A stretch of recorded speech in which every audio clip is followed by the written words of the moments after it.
सही समय आता है या लाना पड़ता है।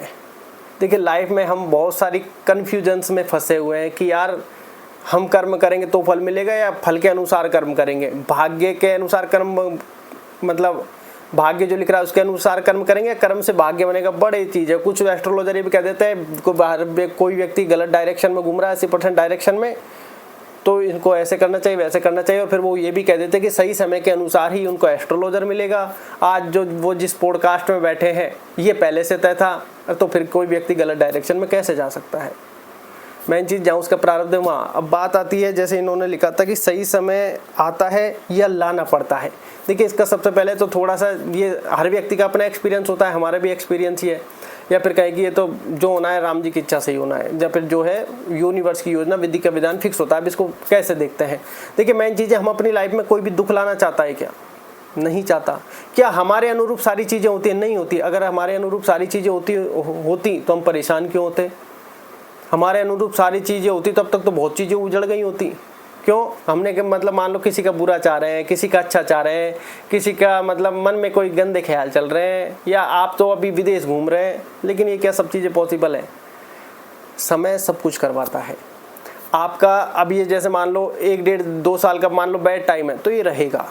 इसमें आप मेडिटेशन ध्यान का सहारा ले सकते हैं, मतलब योगा का, ये सारी चीज़ें कर सकते हो जो आपको मेंटली और फिजिकली दोनों हेल्थ को बराबर रखें।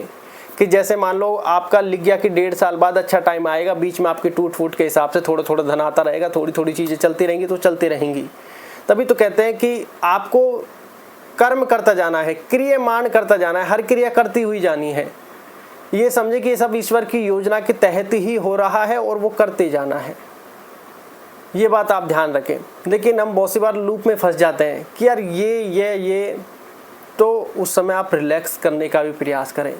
ऐसा नहीं हो कि कहीं आपने इतनी भगदड़ मचा दी हो हद से ज़्यादा, क्योंकि हमने लाइफ में बहुत सारी चीज़ फेस की है कि बीच में तो मतलब कुछ अलग ही सिचुएशन हो गई थी कि मतलब काम भी कर रहे हैं, सो भी जाते थे, काम भी कर रहे हैं, फिर सो भी गए, सुबह उठने का कोई प्रोग्राम, पता नहीं कैसे कुछ अलग ही लाइफ हो गई थी बीच में कुछ समय के लिए।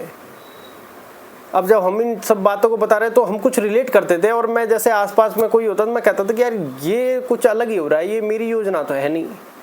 मैं रिलेट करता था उस चीज़ को, क्योंकि मुझे क्या है, जैसे मैं मेडिटेशन ध्यान लगा लो या फिर कुछ भी XYZ थोड़ा थोड़ा कर लेता, तो मतलब मुझे अपने आप से बात करने का या शुरू से अकेले रहने का, कुछ लोग नहीं रह पाते, मुझे पता नहीं क्यों अकेले में आनंद सा, जैसे हाँ ठीक है दैट्स ओके।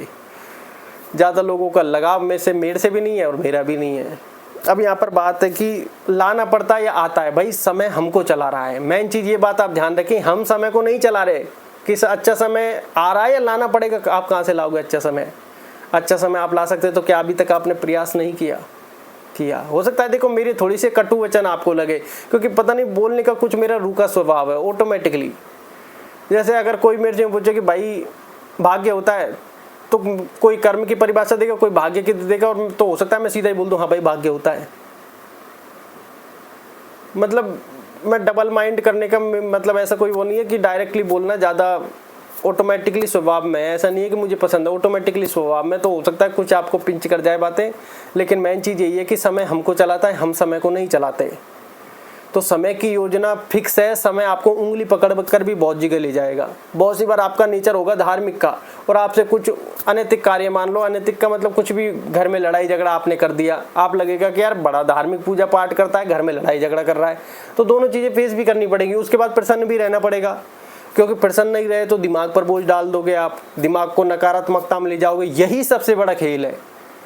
दिमाग का जो खेल है ये सबसे बड़ा खेल है आपका। ये बात आप ध्यान रखें, क्योंकि पाप पुण्य, धर्म अधर्म, अच्छा बुरा, सब यहाँ आपके कैलकुलेट है। हर काम करते हुए आपको लगेगा कि यार कहीं ये कुछ ऐसा तो नहीं है। बहुत से व्यक्ति सोचते नहीं है और वो कर जाते हैं। क्यों? उनके परवाह नहीं है। परवाह क्या है? हमारे अंदर डर ज़्यादा है। हम पूजा पाठ करते हैं, जब पूजा पाठ का भी एक कमेंट्स आया होता है, चलो बाद में बात करेंगे। जैसे मान लो पूजा पाठ करते हैं, हम डर के कर रहे हैं या प्रेम से कर रहे हैं? सीधी सी बात है, डर और स्वार्थ के लिए कर रहे हैं। इसमें कोई किंचित मात्र भी संदेह नहीं है। यार ये हो गया तो क्या होगा? अरे फिर वही वाली बात है। तो मेन चीज़ है, आप इसको ऐसे देखें कि आपको हर अवस्था में मन को प्रसन्न रखना है। जो हो रहा है वो हो ही रहा है, ये समझिए कि लीला चल रही है। वैसा ही प्रतीत होता है कि जैसे लीला सी ही चल रही है कुछ हर समय। तो समय हमको लेके जाएगा सही स्थान पर, कहाँ से घुमा फिरा के लेके जाएगा, कैसे लेकर जाएगा, आपको प्रसन्न होकर हर चीज़ आपको स्वीकार करनी पड़ेगी। और दूसरा क्या, अपनी अच्छा समय लाना पड़ता है, अपने आप ही आएगा, वो अपने आप ही आएगा भैया। समय को हम नहीं ला सकते, समय हमको ला सकता है। ये बात आप ध्यान रखें। तो इसलिए मन को प्रसन्न रखिए। मेडिटेशन, ध्यान, नाम जप का आप सहारा ले सकते हैं। धन्यवाद।